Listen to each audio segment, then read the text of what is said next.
It's a pleasure to be here. Sound check. Can you hear in the back row? Is it too loud? Yeah, I think they have. Okay, all right. Pleasure to be here. Thank you very much to the organizers for the chance to talk to you.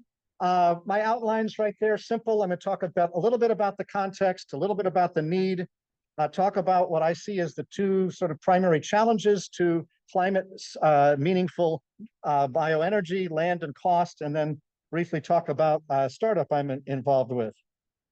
So let's see if I can get this to work. Worked before.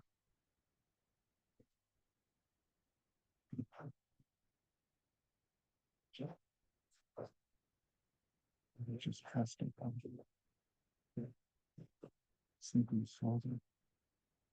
How do we do that? Okay, nice. Okay, now let's see if this is now. Okay.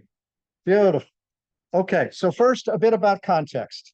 And you know all of this. The world's changing very fast, whether we look at atmospheric CO2, population, or oil consumption.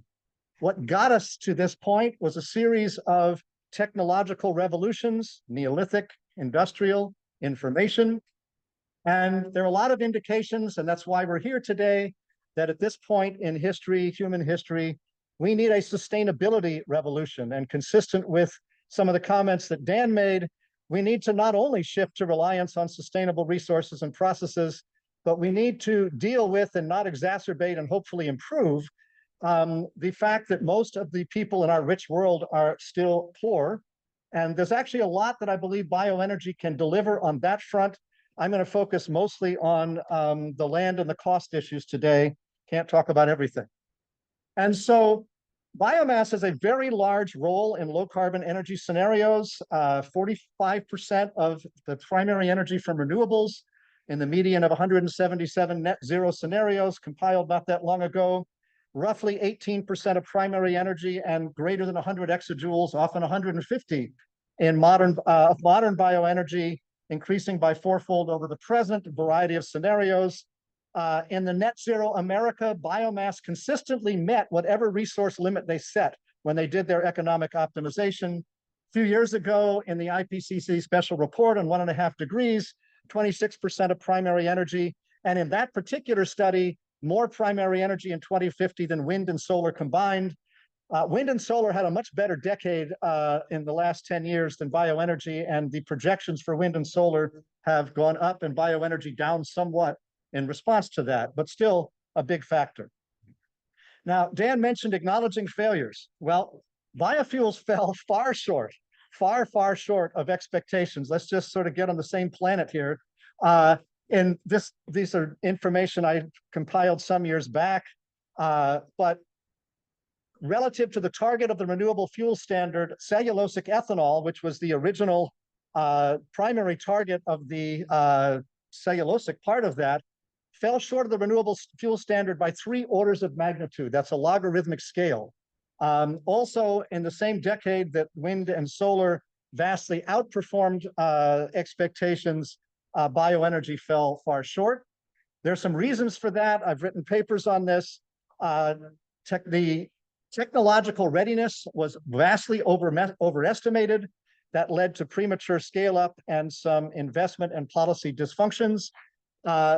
For land converted to energy crops, anticipated negative direct and indirect impacts, diminished policy support, especially in Europe.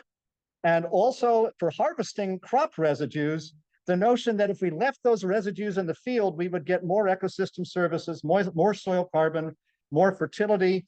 And also in the meantime, and I will touch on these issues, the climate benefits of bioenergy and biofuels were challenged due to some considerations that are familiar to many of you, and we will discuss. So the reason for this title, and when I submitted the title, Ray said, "Did you really mean that as your title?" And I said, "Yep, Cellulosic Biofuels 2.0. The idea is that the need persists, as I will discuss. But you know what? If we want the next decade to go better than the last, we really ought to start thinking about this differently." And I'll try to do that.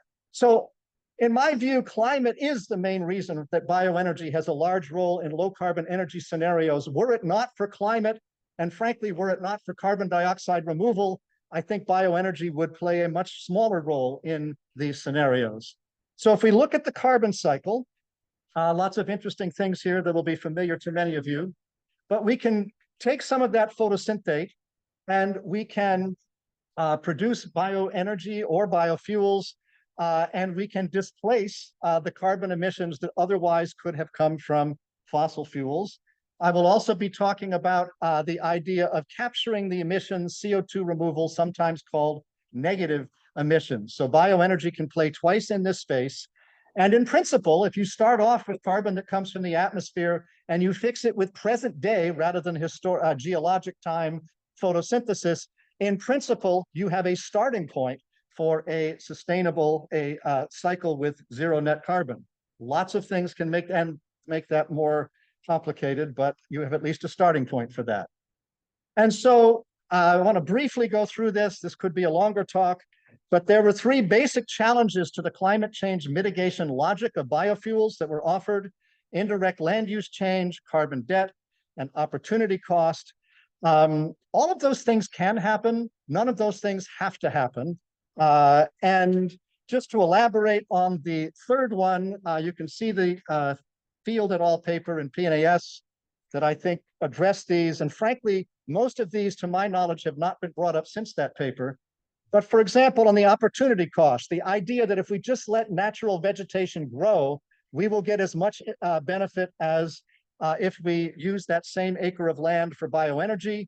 We looked at reforestation, we looked at grass restoration, if that's the natural vegetation type, current biofuels and future biofuels with bioenergy, with carbon capture and storage, so-called BECCS. And you can get some very, very different outcomes. And like a lot of things, it's not simple, but you can do much better or envision doing much, much better per hectare with bioenergy than letting land go back to whatever would naturally grow there. So this was a paper that came out. Lou Fulton was this former two-time lead transportation analyst at IEA. This is not a new paper. I'll show you some new papers. We took the 2-degree scenario, and the nice thing is that they played this out all the way to 2075. There aren't a lot of scenarios like that. On one hand, let's all admit we have no idea what's going to happen in 2075, but at the very least, it gives enough time for transients to play themselves out so that you start at least not being limited by kinetics. No exercise is perfect. The point is, without going through these, lots of different transportation modes in different years with different mixes of energy sources according to this particular scenario. And if you're a fan of hydrogen and electricity in the transportation sector, you can see at the bottom rather large contributions. So those were certainly not ignored in this particular analysis. And then you can roll all of those into a year by year, and you can see what you get. And if you look out to 2075, about 40%, roughly half, of transportation energy comes from biomass. And we wrote in that paper, even with aggressive reductions in travel growth, shifts to mass transport modes, strong efficiency improvements, and deep market penetration by vehicles running on electricity and hydrogen, there remains a large demand for dense liquid fuels in 2050, 80% of transport fuel, and even in 2075, 50%. This demand is largely due to aviation, ocean shipping, and long-haul trucking. So the case for the biofuel climate benefits has often been made in terms of displaced carbon emissions, but as I will elaborate, CO2 removal is becoming increasingly important. And so several people have, in fact, the whole first talk was talking about the idea of CO2 removal, either from stack gas or directly from air. So you're familiar with this idea that there's going to be parts of the economy that are really hard to get to net zero. And rather than going way out the cost curve on those, it's arguably more practical and more inexpensive to have some technologies that remove CO2 from the system. And this has been endorsed by McKinsey, the Rocky Mountain Institute, the IPCC, and as far as I know, everybody else who is serious about climate stabilization. So Pete Smith from University of Aberdeen has this really interesting figure that you can take a long time deciphering, but I'll just make the points that the three big hitters here are, in terms of the negative emissions, are bioenergy with carbon capture and storage, afforestation, and direct air capture. And it's interesting also that direct air capture actually requires 160 exajoules of energy, and the bioenergy actually generates 160 exajoules. Charles and I were saying we all are familiar with different energy units, but keep in mind, total energy use by humanity is about 600 exajoules now. So essentially, we're talking about a quarter of that to make direct air capture go. So I sure hope that the first speaker comes up with some nifty things to make that better. A quote I like from Jim Beilenberg at Exxon: "BECCS is the only option we see that is both carbon negative and revenue positive." But I think it's fair to say that biomass, electricity, and to some extent hydrogen, these stationary biomass conversion technologies have received more attention in the context of BECCS, bioenergy with carbon capture and storage, than organic biofuels. And I think the primary reason is that you look at it and first off and say, wait a minute, if all of that carbon ends up in the vehicle, I can't capture carbon from the vehicle. That's perfectly true as far as I know. And I think that's led at least some audiences to dismiss carbon capture and storage from organic biofuels. However, the potential is rather large. This was a paper published last year from my group where we noted that for this particular case, and this is actually fairly general, this case is not unusual. This is the common case. About 70% of the carbon in a biomass feedstock across a broad range, well, in this case, I'll get to the broad range of processes later. For this particular process, about 70% of the carbon in the feedstock is capturable because it's emitted in stationary form. A good fraction of that is already pure, by the way, because it's fermentation off gas, even though about 50% of the energy in the feedstock ends up on the in the actual high value energy carriers, primarily as biofuels in this scenario. And you can get rather mammoth negative emissions if you capture that CO2. So going back to this figure I showed you before, 40 exajoules in 2075, with most of the balance by that time in either from low carbon electricity or hydrogen, you can look at the displaced or mitigated, if you will, emissions from 40 exajoules of biofuels. It's about 3 gigatons of CO2 using the current carbon intensity of the transportation sector.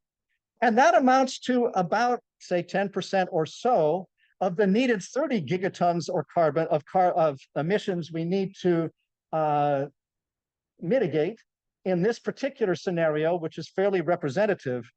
But it's interesting now, if you look at the displaced emissions, excuse me, if you look at the potential for CO2 removal, the equation's a little bit longer, not that long, but it's twice as big. It's 6 gigatons potential, and that is about 30% of the total amount from all sectors that of carbon dioxide removal or mitigation that we need to achieve. I said that a little bit awkwardly, but I think hopefully the picture will give you the point. And so if you look at bioenergy mitigation accounting, where the total mitigation is the sum of CO2 removal and the displaced emissions, you can work this out. And if the bioenergy supply chains, by the way, is a relatively small number, it's received a lot of attention. It's a relatively small number in that equation. It's practically in the noise, frankly. But if you look at biofuels compared to biomass electricity, if you burn biomass at a stationary plant, you can capture 100% of the carbon in theory, or at least most of the carbon. Your process won't be perfect, but it's all there capturable. And for biofuels, it's more like 70% of that, which is still a large fraction. On the other hand, most biofuel processes are more thermodynamically efficient than most thermal electricity processes from biomass. And the displaced emissions per gigajoule are in many locations much higher from biomass. And the world is on a much better trajectory to make carbon neutral electricity than carbon neutral transportation fuels. So if you look at how this develops over time, these other factors will compensate to some degree. And so a very talented student at Stanford, working with Chris Field and Anesh Azevedo, Anila Arifi, is working on a wonderful paper that's going to have a lot of impact, I think. These are some of the working hypotheses we are working on. One, for a broad range of liquid biofuel production processes, biological, thermochemical, current, future, what have you, Most of the feedstock carbon is emitted at the biorefinery and thus capturable, while a very respectable fraction of energy, 40 to 64%, is converted to fuel and electricity. Virtually pure CO2 in fermentation off gas is, as far as I know, the lowest cost opportunity to do carbon capture in the world. The total mitigation per ton of biomass carbon can be comparable for organic biofuels, for electricity or hydrogen from biomass, depending on the technology, the end use, and space and time. And the total mitigation per hectare is in general greatest for capturable CO2 per hectare now, second greatest for displaced biofuels, CO2 by the biofuel, third greatest for afforestation, and smallest per hectare for soil organic carbon. And in my view, there's a lot said about this business of land-based biomass that hasn't sort of land-based carbon storage that hasn't necessarily worked through all the numbers. I will talk more in a positive way about soil carbon later. So let's talk about land. It seems to me, stating the obvious, that this is one of the two main reservations about biofuels, along with cost, which we'll talk about subsequently. So if you haven't spent a little bit of time with the global calculator, I heartily recommend it. This was developed for the Paris meeting because you know what, this stuff is really complicated. And if one wants to think about it in a systemic level, no tool is perfect, but this is a good one. It actually predicts GDP. It predicts probabilistically climate, CO2 and temperature, and a bunch of other things. You've got a whole bunch of variables. Let's see, 8, 10, 12, 15 of them. And each one of those has sub-variables, and each one of those can be set at 4 levels, from 1 being minimal abatement to 4 being heroic measures. I want to focus on 3 of them.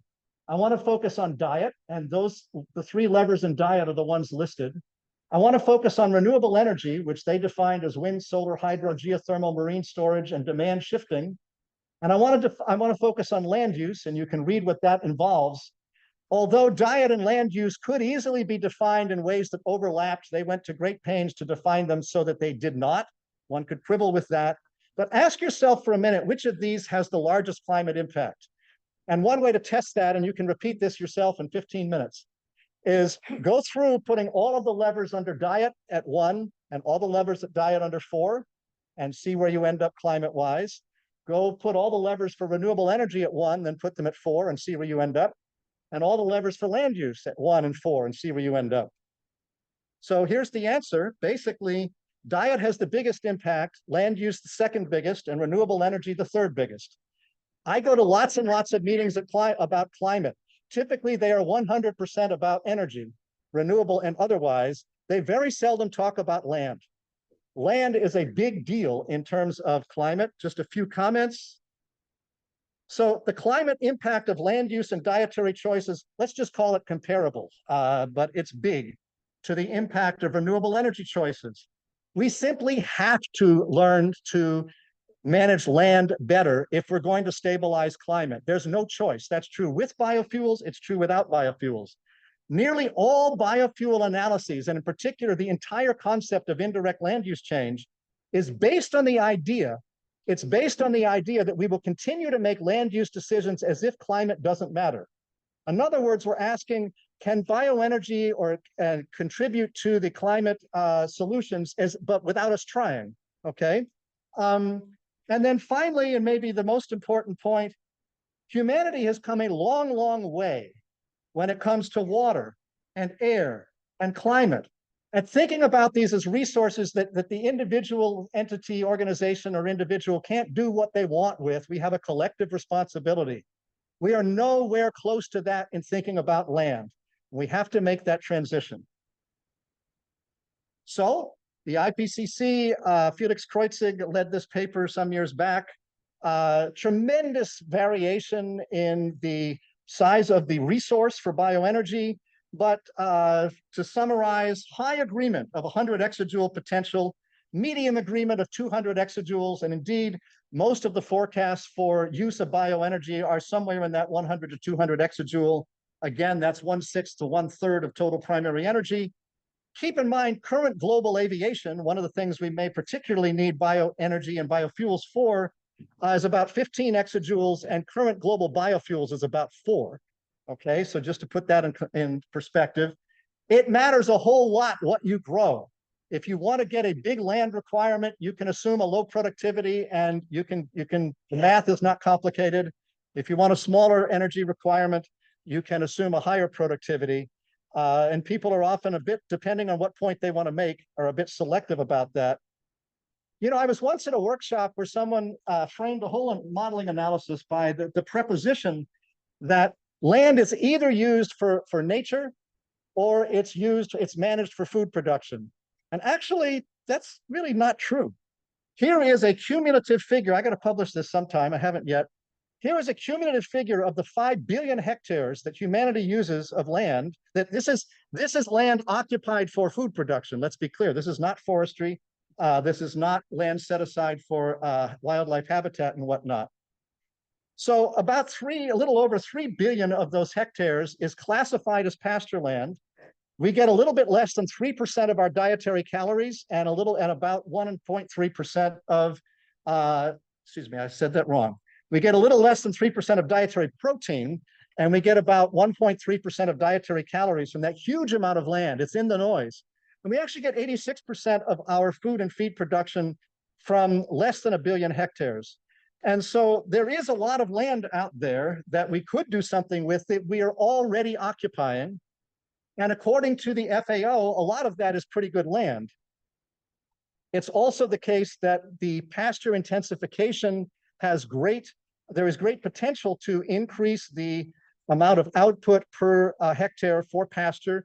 Brazil actually tripled their pasture productivity. They're national, and that's one of the biggest grazed beef producers in the world is Brazil. They tripled their pasture productivity in 20 years. And I had a conversation with Geraldo Marta at Embrapa, who was telling me, he said, Lee, people think we discovered vaccines or fertilizer or something like that. He said, it had nothing to do with that. We began that 20-year period in a dictatorship, and there was a tremendous amount of uncertainty. People bought land as a hedge, all right? And 20 years later, we were somewhat more stable politically, and people started thinking, gee, maybe I need to actually manage this land for output. So let's not imagine that the only thing constraining that land use and pasture is necessarily, produce more, produce more, produce more. And so everywhere but North America has at least a potential to double pasture productivity, and sub-Saharan Africa really stands out there. And that's a place of a lot of need, as Dan was pointing out, really stands out for great potential. So this is now, this paper is less than 2 weeks old. I'm very excited about it because I think it may have the potential to turn the longstanding food versus fuel controversy on its head. And so written with a bunch of outstanding people, couldn't have done it by myself, including some very well-known soil scientists. So just a couple of observations. Global production of crop residues is more than 100 exajoules.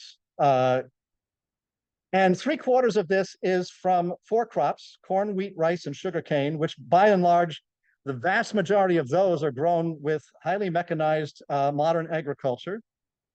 Biological conversion of carbohydrate to biofuels results in a high lignin fermentation byproduct. Under anaerobic conditions, that byproduct is pretty close to, or that lignin component is pretty close to inaccessible to biology. And essentially all papers on liquid biofuel production from biomass assume that you do one of two things with that material. You either burn it to generate process energy and co-generate electricity, which Brazil does on a very large scale, or you convert it to some higher value product. What you don't do in all of those analyses is actually return that byproduct to the soil. And therefore your use of soil it's at one level extractive, okay? If you harvest crop residues, you make all this stuff and none of the carbon goes back to the soil, and there's big concern about that. So let's keep going. We write in the paper, when digestates from anaerobic digestion of crop residues are added to the soil, a considerable body of information indicates that soil organic carbon levels are comparable. This is talking about when you take biomass off the field, you convert it to methane, in this case, biogas, and you take what's left, and there's less of what's left than what you started with. You take that and you put it on the field, but you still end up at about the same place in terms of soil organic carbon. There's many, many papers on this, very well established. This is not liquid biofuels, this is biogas, okay? This occurs although the amount of digestate added to the soil is diminished by digestion and implies that the digestion increases the proportion of carbon inputs stabilized as soil organic matter. So you can see on the left, you start off with 100 units of crop residue. You've only got about, in this case, about a quarter of that after you make biogas. But if you put that in the soil and you imagine a single incubation, eventually you have more of that residue left than what you started with. And if you integrate that over decades, within the model uncertainty, you're at about the same place. And so what we do in this paper is we say, let's look at the likelihood and implications that the same thing would be true of liquid biofuel production, which is, this is not the first time it's been proposed. It is the first time it's been analyzed at this level of detail. And the really interesting thing is you not only end up at about the same place with soil organic carbon, but you have really substantial nitrogen management benefits. You can use the nitrogen twice, once added to the biofuel process, then again added to the field. You would produce radically less N2O, and you also actually have to add less nitrogen fertilizer, because if you've got a lot of high carbon to nitrogen ratio agricultural residue, that ends up as a nitrogen sink, and you have to titrate that in order to get some to the plants. And I'm happy to send this paper. It's published to anybody who's interested, but kind of our punchline is these observations support but do not prove, we're very careful to avoid overstatement, the hypothesis that a win-win is possible, wherein large amounts of liquid biofuel feedstock are obtained from cropland while not sacrificing soil organic carbon and improving, underline, improving the economic and sustainability of food and feed production. So what might this mean? Well, as we write in the paper, if you took half of those 100 exajoules and converted them at 50% efficiency to biofuels, you'd have 25 exajoules. This can again be compared to 15 exajoules of aviation fuel currently, and about 4 exajoules of biofuels. Pete Smith, one of the co-authors and a prominent member of the IPCC and an expert on land-based carbon storage, writes, "This study answers a crucial question about the sustainability of biofuel production, as it shows that appropriate processing of crop residues can be used to produce sustainable biofuels from land already used for agriculture without compromising soil health." Dan Sperling from the Institute of Transportation Studies says, "Cellulosic biofuels are desperately needed to realize climate goals." That goes off the, but face obstacles in terms of cost and land. Of great potential significance, this study opens a door to resolving the land obstacle. Sorry, that went off the page. So that's not everything we could say about land, but it's at least all I have time to say about land. Let me talk now about cost, which of course is one of the two main reservations about biofuels along with land. And I'm going to illustrate something, process that I and others are working on that we think has potential. There may be others, of course, I hope there are, but has potential to play very well in the cost dimension. Point number one, the purchase cost of cellulosic biomass is substantially less than petroleum on a $1 per gigajoule basis. There's an awful lot of biomass available in the world for $100 a ton. That corresponds, the math's not very hard, that corresponds to $38 a barrel oil. So you got a cost-efficient raw material to start with. The challenge is that nature has evolved this stuff to be difficult to take apart, to be recalcitrant, if you will. And so the rub is the conversion cost, which makes it more expensive than fossil alternatives today. And so big paper with 20 co-authors, many of whom, or most of them from DOE, although not always, not all of them, came out in Energy and Environmental Science in 2022. 3 strategic points I want to amplify with you. One is small molecules are inherently less expensive to produce biologically than large molecules.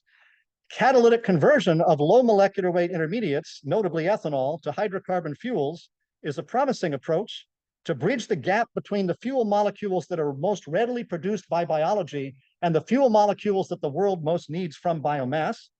And there are alternative processing paradigms with potential to produce low molecular weight fuels or fuel precursors at much lower cost than the thermochemical pretreatment fungal cellulase paradigm that has been pursued thus far.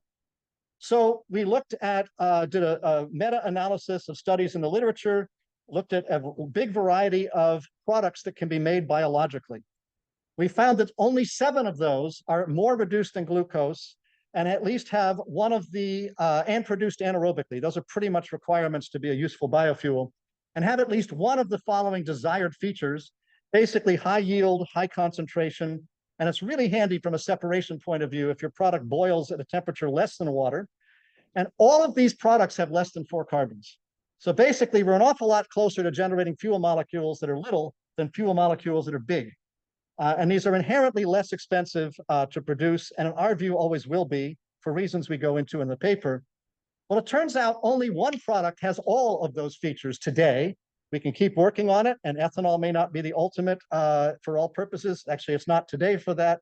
Maybe other molecules may supplant it, but today it's way in front, and it's in a class by itself when it comes to separation, literally a class by itself.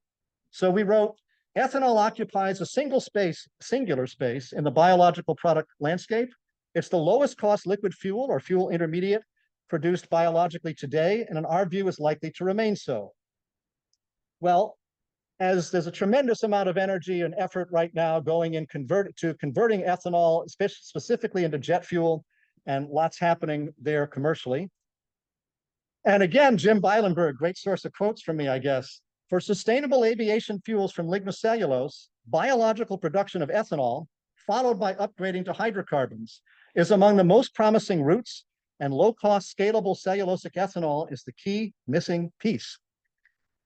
So in terms of talking about cost, one of the assertions we made in that paper is essentially that there are other ways to do things than the ones we have tried.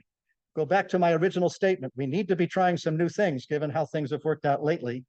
And the idea of consolidated bioprocessing, abbreviated CBP, is that you do all 4 of the biologically mediated events in one unit operation.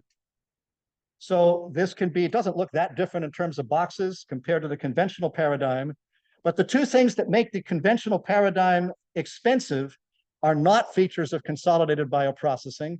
And if you talk to somebody in the biofuels field and you say, look, you don't have to add enzymes and you don't have to do thermochemical pretreatment, you don't need an Aspen model to tell you that that has great cost reduction potential. But we did an Aspen model anyway, and we did it with co-authors from NREL, because we figured if we defined the base case, people would tell us we got it wrong. So we needed NREL to take responsibility for the base case.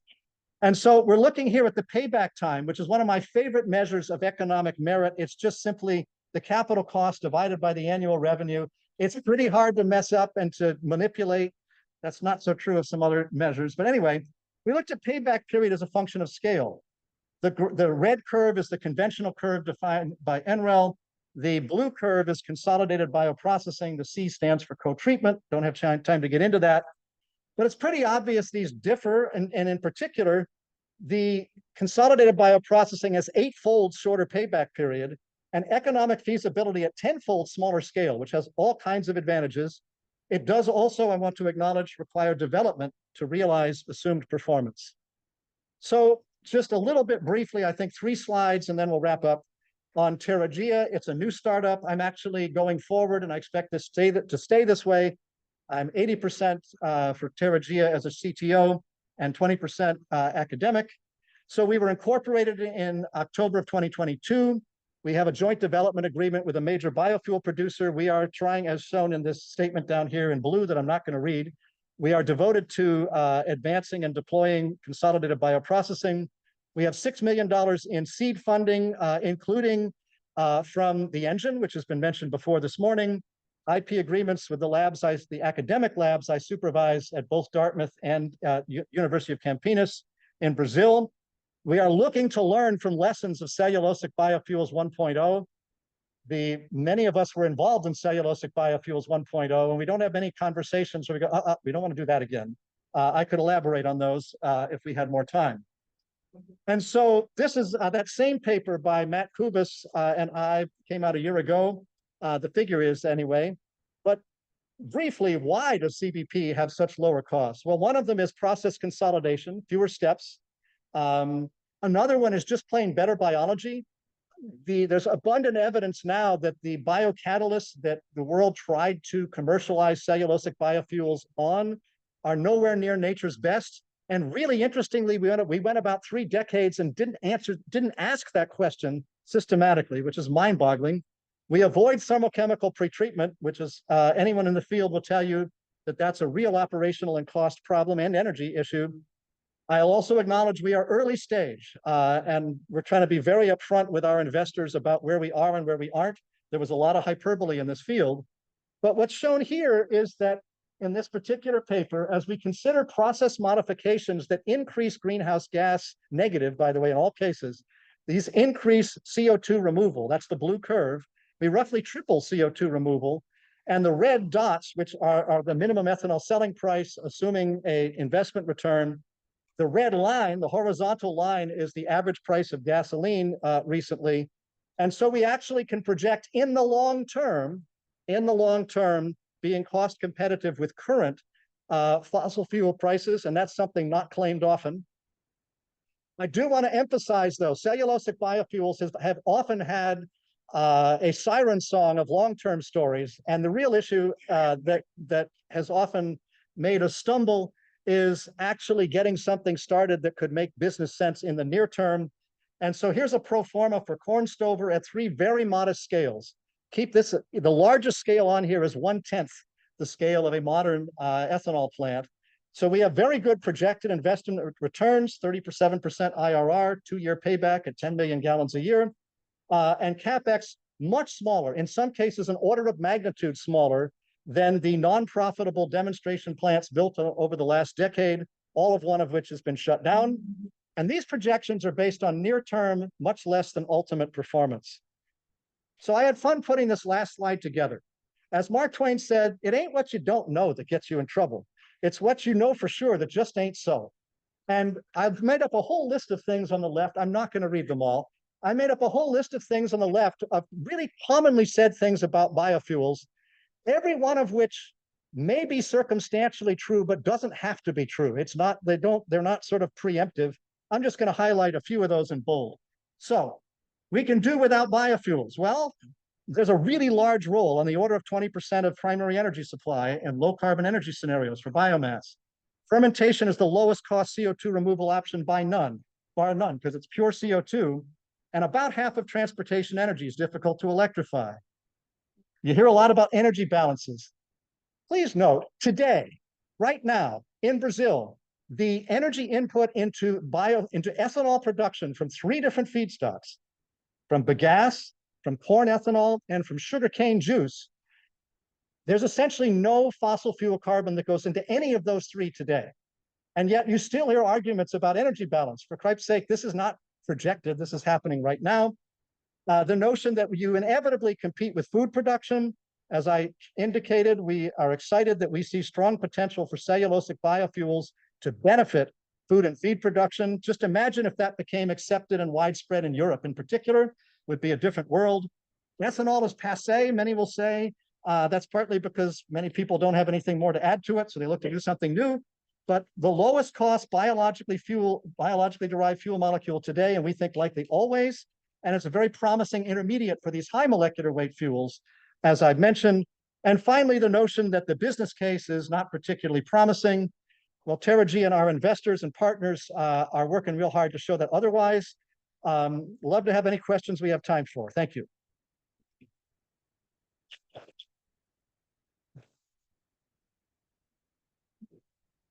Thank you. So could you comment on since you don't have the full chemical processing, reprocessing, so you also have a unique biological process. So some comments on what we really do here? Yeah, I wish I could, in a way, I wish I could say I created it. We just systematically tested different biological systems. We found that thermophilic anaerobic bacteria are just plain radically better than the cellulases of aerobic fungi. Not something we created. It's just the way nature is. We just didn't use the best catalyst. I could give a longer answer, but thank you.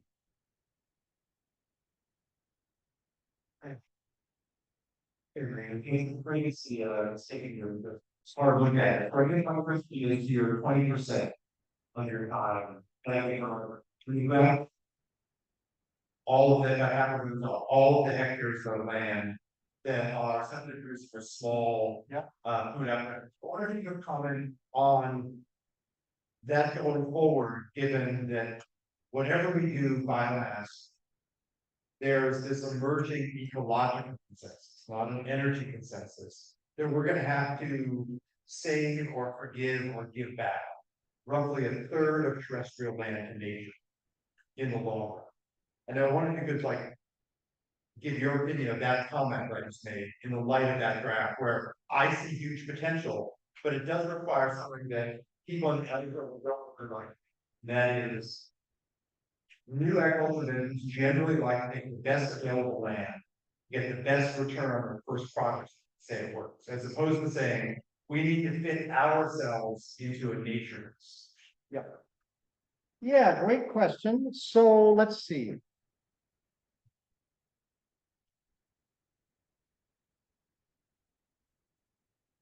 I don't think that dedicated energy crops are hopeless. I actually think that integrating perennial crops into agricultural landscapes has a lot of very well documented advantages at some scale. I also want to point out that pasture land that produces a negligible quantity of food is very, very important to some people's livelihoods and a lot of people's livelihoods. And so one can't just sort of back up the truck or back up the plow. But I think the issue about biomass feedstock supply is that we're not talking about wrecking land, although we could wreck ecosystems if we did it really poorly. But right. But we should go and learn by doing. And the place to start, and here's the good news. Actually, the most economic places to start at least cellulosic biofuels. And by the way, we already use 50% of the soybeans and 50% of the corn grown in the United States for fuel. We can't increase that by an order of magnitude. It's just not going to happen. Okay, so cellulosic materials of the future, and you think this from an economic point of view, pretty much everybody agrees. You actually want to start with agricultural residue, in which case you're starting with things that have no land requirement at all. And let's get the garden industry going on those. And let's really be smart about land, understanding that we have a broader responsibility to land. In general, we have not accepted.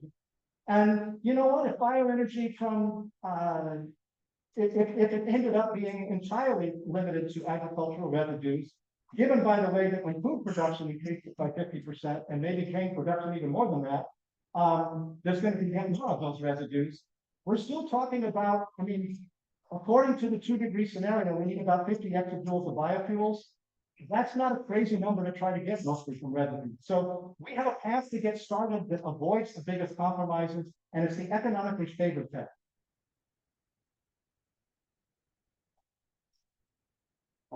Done silent. Yes.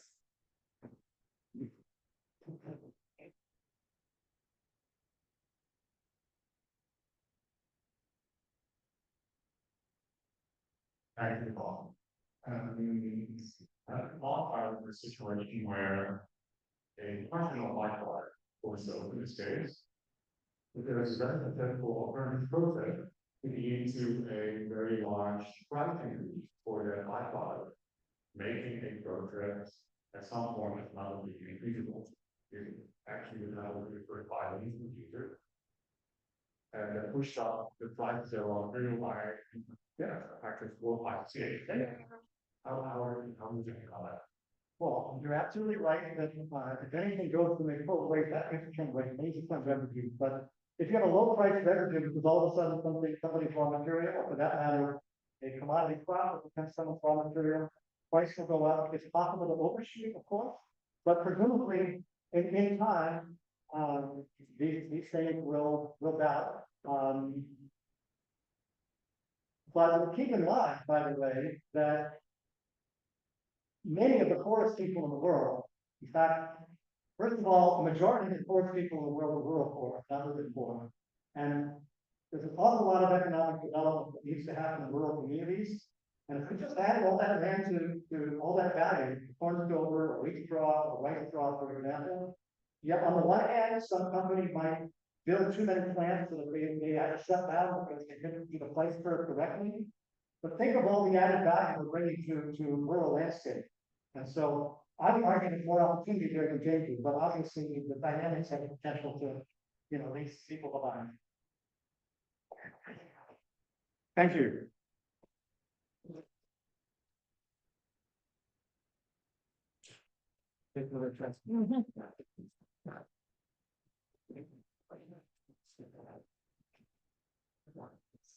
So our last speaker, this morning,